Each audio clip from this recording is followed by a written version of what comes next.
house of Allah, Allah, that's a big name from Allah. And especially when it comes to the family needs or the Friday needs.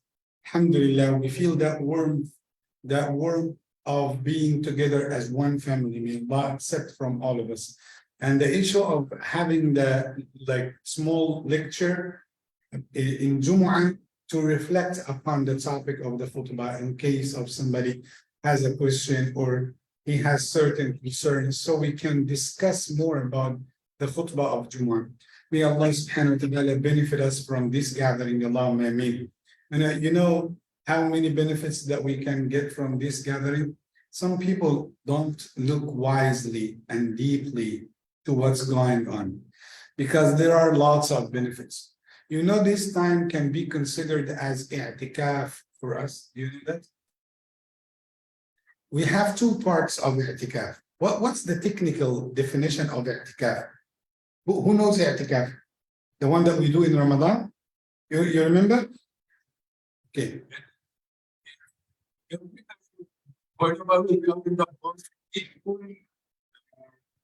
Intended.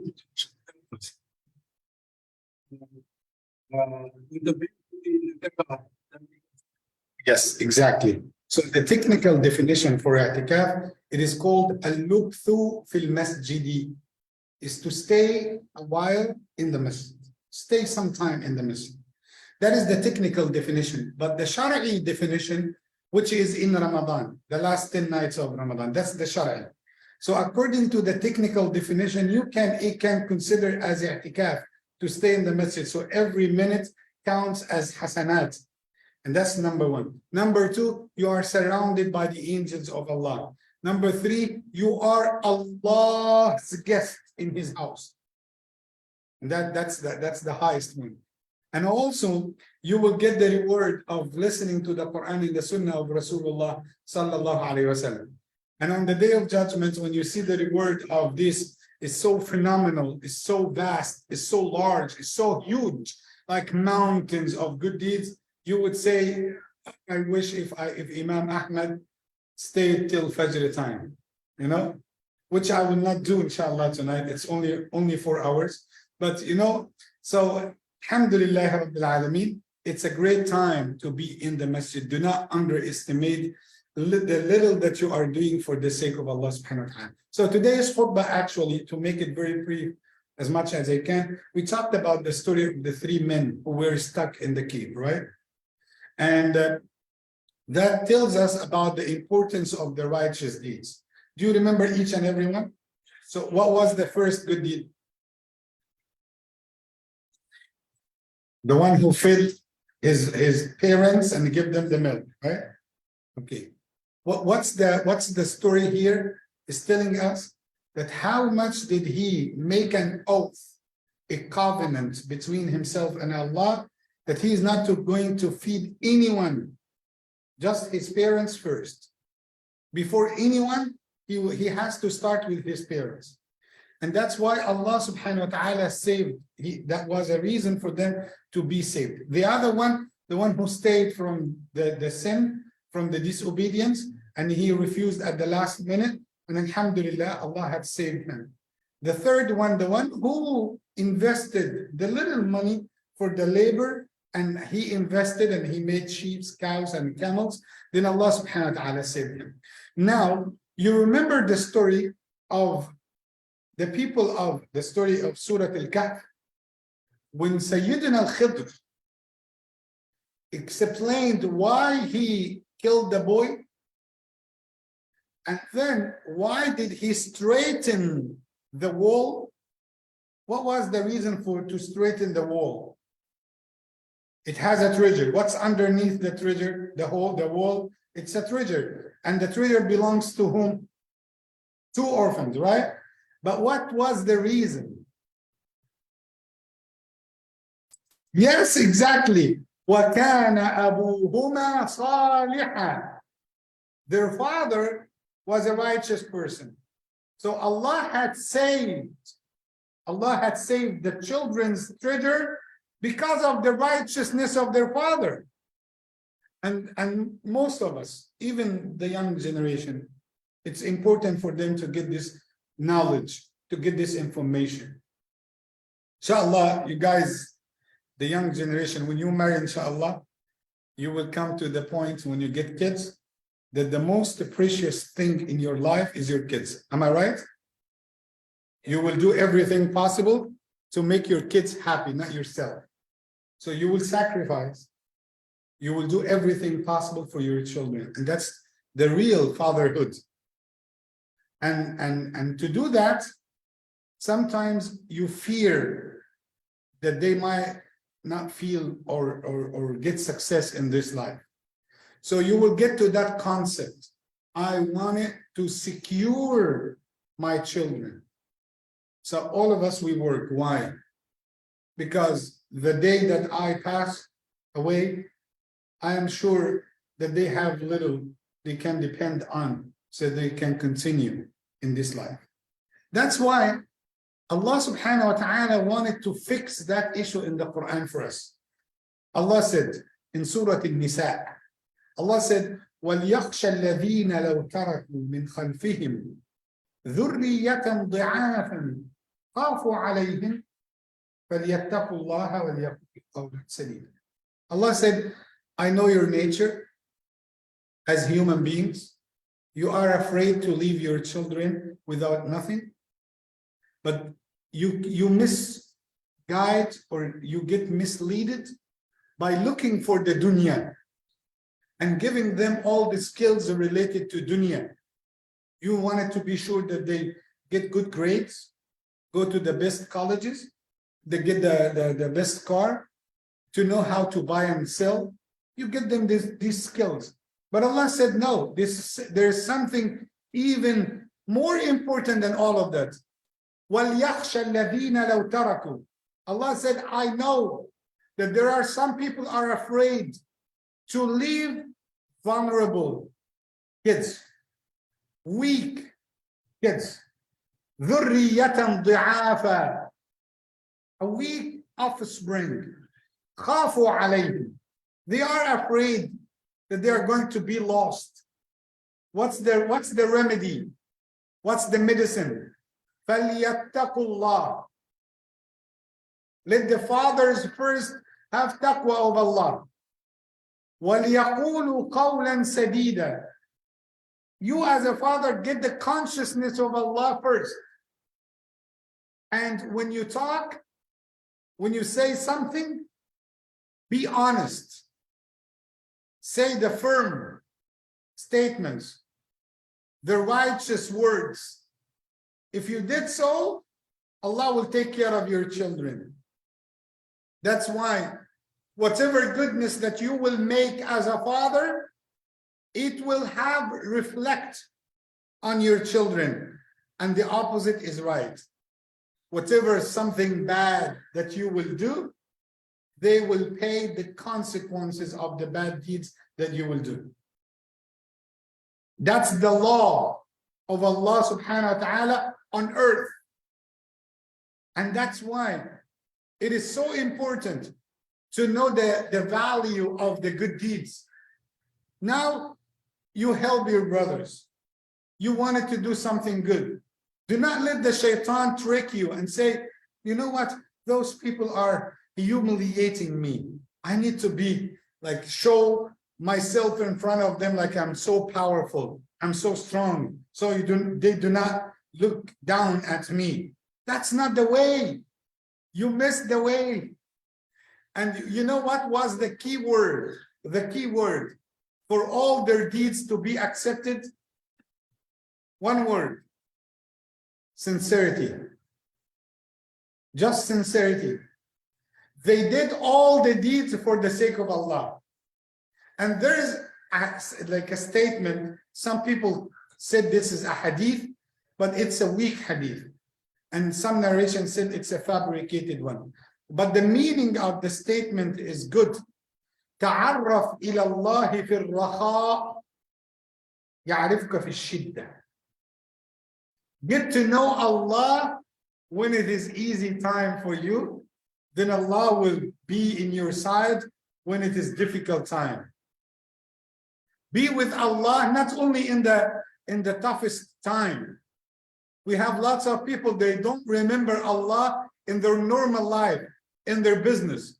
He does not care about Allah in his business, in his work, in his dealings with people. You know, as long as I'm getting money, I'm in a good shape. Okay, make some money, man. Make some money. So where that money came from, halal or haram, no problem. I just make money. Okay, you will bear the consequences of this money. You will pay. Do not think you will run with it. No, you will pay in dunya and in the hereafter. Don't worry. But the real Muslim is the one who puts Allah first.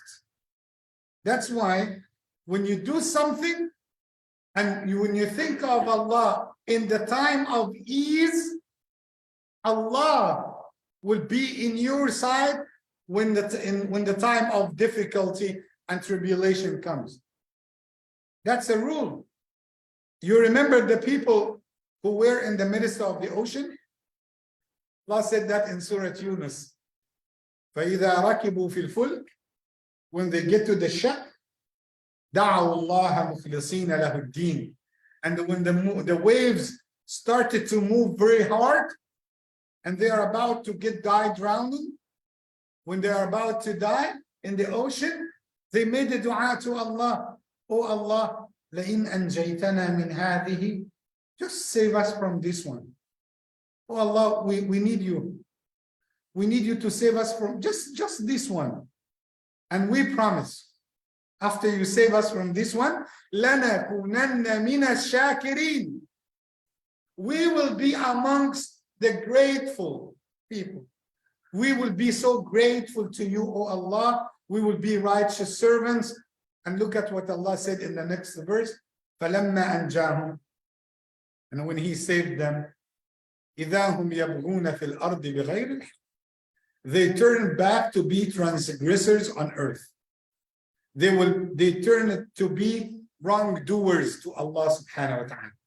So the main lesson here, that was and that was the title here. The question that I asked, what if you were the fourth guy in the cave with them? Wallahi, that's very serious. That's very serious. There were three in the cave. Each one popped up and he said something good that he made for the sake of Allah. What about if you were the fourth guy? Which action that you are going to say to Allah and you are sure 100% it was purely, sincerely for the sake of Allah? Did you prepare something for that time? Like, we intend good for everyone. We ask Allah to facilitate all of our issues. But imagine that your son, like, may Allah protect our children, Allahumma. Imagine that your son went to the hospital and he's about to do a surgery, and the doctors told you he is in a bad situation, and you came out of the room, you raised your hands to Allah. Which action that you say to Allah, oh Allah, because of this action, save my son? Are you ready to tell Allah something that you know? Did you prepare something for that moment? If your wife got sick or something and you want to use that action to say to Allah, oh Allah, save me, save my wife. Because of this action, you know it was sincere only for your sake. How many actions that you have made in your life in terms of good deeds, how many of them that you are going to pick as actions that I can rely on? How many? 2, 3, 5, 10? How many actions that you really sure 100% I can depend on today? I can say to Allah, oh Allah, examine my intention, check my intention, and you will find it was 100% sure. You know what was the good sign here? When they made that dua, the rock was moved, right? That means it was accepted. It was accepted. Subhanallah. I told you, the Sahaba, the great companions, they used after Ramadan to ask Allah for 6 months. For 6 months, asking Allah, oh Allah, accept our deeds in Ramadan. Allahu Akbar. May Allah guide us to that meaning. Allahumma ameen. Ya Rabbil Alameen.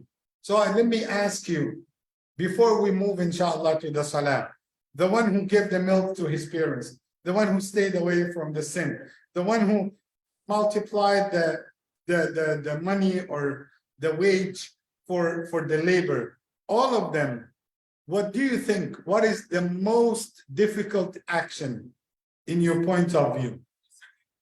The second. Why?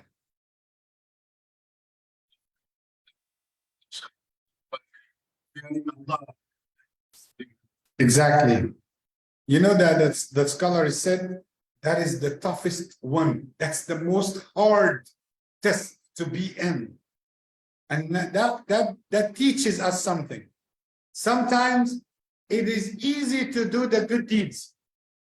You know, Imam, I will give sadaqah in the masjid. So you get $10 and you put it in the box. That's it. You know what, Imam? I will recite some Quran. The hardest task is to stay away from the sin. That is the hardest. Because the shaitan, that's his mission, is to let you not only to fall in the sin, no, but to continue in the sin, and you get to love the sin. Those people who are spending times in the bars, drinking, and they don't care about salah, they don't care about anything, they went to the trap. That's why the title was, have you ever been in a trap, in a cave before? It's a metaphorical expression. Everyone has his own cave that he trapped in. Are you able to make a dua to be saved from that cave? This is what we need. We need to be saved from these caves before Ramadan. You cannot let your heart, okay, my heart in the sin, in the shortcomings. And you know what, Imam? Ups and downs, I'm doing that. Let's make istighfar to Allah. Yes, but I wanted you to save your heart before Ramadan. Do not let your heart as it is now. And you expect, okay, the magic day of Ramadan. Once I enter to Ramadan, my heart is going to be flipped upside down just 1 minute before Ramadan. No, that's not the case. You need to train yourself from now to purify your heart before Ramadan. Look at your heart and say to yourself, that's not the heart that I wanted to enter Ramadan with. I wanted to purify my heart before I enter to Ramadan. May Allah bless all of us. Allahumma ameen. Jazakumullahu khairan. Barakallahu feekum. May Allah subhanahu wa ta'ala increase our goodness and increase our ibadah before Ramadan. Allahumma ameen ya Rabbil Alameen. Jazakumullahu khairan. Barakallahu li wa lakum fil Quran al-Azim. ونفعني وإياكم بما فيه من آيات والذكر الحكيم وصل اللهم وسلم وبارك على سيدنا محمد وعلى آله وصحبه أجمعين. We have a question before we move. One of our sisters, Sister Ruby Alam, asked that question. Are we allowed to do i'tikaf from our houses? Huh? You see, mashallah, we have muftis, mashallah. How many muftis we have here? Okay, we are allowed to do i'tikaf from our houses. No, we are not allowed to do i'tikaf from our houses, because i'tikaf has to be only with big O, capital O, only in the masjid. i'tikaf only in our masajid. جزاكم الله خيرا. بارك الله فيكم. السلام عليكم ورحمة الله وبركاته.